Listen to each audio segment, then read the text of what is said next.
नमस्कार, मैं हूं नवीन मिश्र और आप देखना शुरू कर चुके हैं नागपुर इन्फो न्यूज। आज मेरे साथ कोरोना पेंडेमिक में बात करने के लिए मौजूद है वंचित बहुजन आघाड़ी पार्टी के नागपुर से युवा नेता विनय भांगे जी।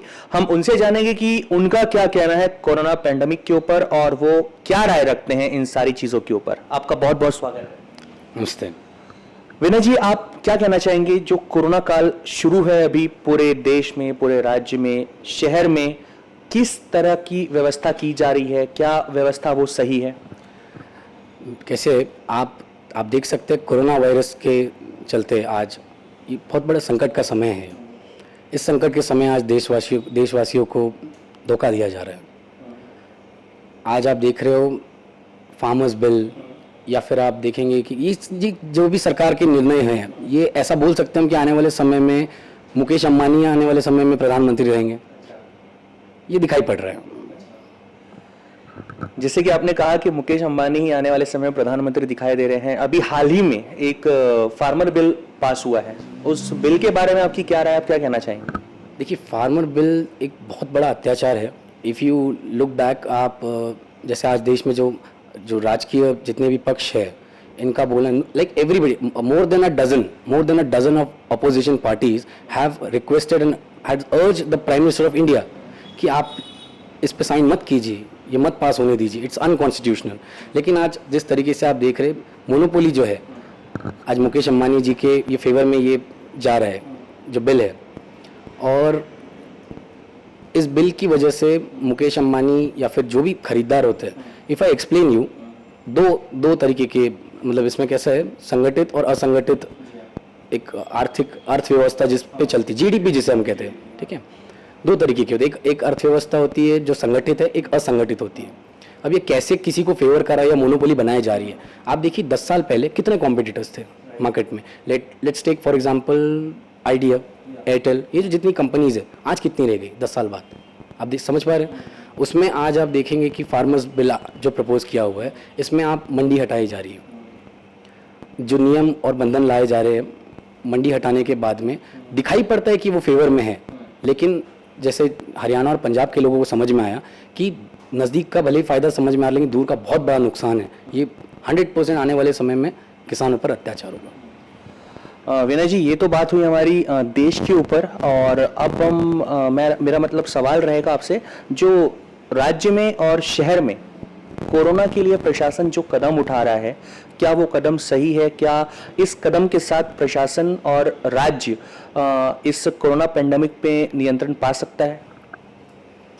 देखिए, आज जैसे नागपुर की हम बात करेंगे। पहले नागपुर में तुकाराम मुंडे साहब थे, उन्होंने बहुत मेहनत की, आए, काफ़ी मेहनत की, यहाँ से ट्रांसफ़र होकर चले गए।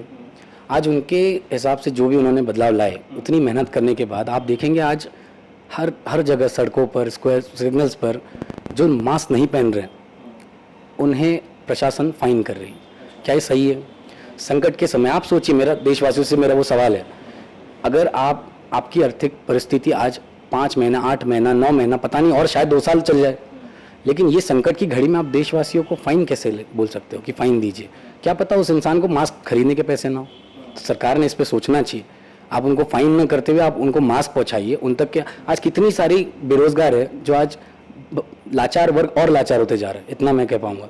तो यहाँ प्रशासन ने सोचना चाहिए कि इतना कठोर नहीं होते हुए नाजुक, इससे अगर वो उनको मदद करते हैं, उनको मास्क पहुंचा सकते हैं, उनको अनाज दे सकते हैं, तो शायद ज़्यादा फायदे में होगा।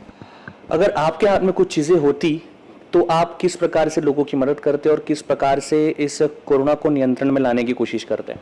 देखिए, मेरे हाथ में, हमारे हाथ में अगर चीज़ें होती तो सबसे पहले जिस तरह मैं आपको समझा रहा था कि एक होता है अर्थव्यवस्था में, 2 तरीके की अर्थव्यवस्था होती है, एक होती है संगठित, एक असंगठित।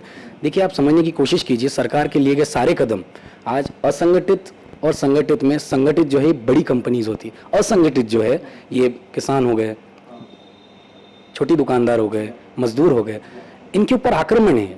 आप देख पा रहे हो कि इन लोगों को, ये वर्ग को और लाचार किया जा रहा है। अगर आज इन लोग को आप मदद कर पाए तो आपका देश इसी से चलता है।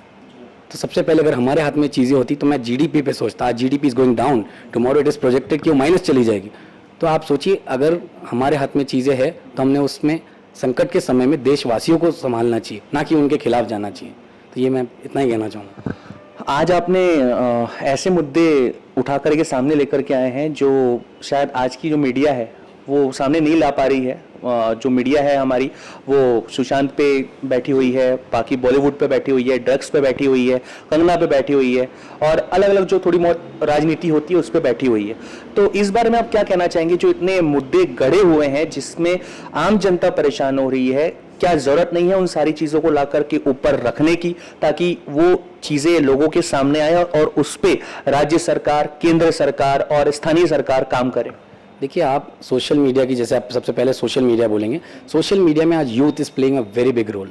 यूथ, देखिए जो सपोर्टर्स है उनको आप एक तरफ रखिए, लेकिन यूथ का आज जो काम है, they should help in awareness, creating awareness, and they are doing it, youth are doing it. तो आज जैसे सोशल मीडिया पे जितने भी मुद्दे हैं जो सामने नहीं आ पा रहे, मे बी सुशांत के केस में देखेंगे या कंगना के केस में देखेंगे, ये सारे डिस्ट्रैक्शंस हैं।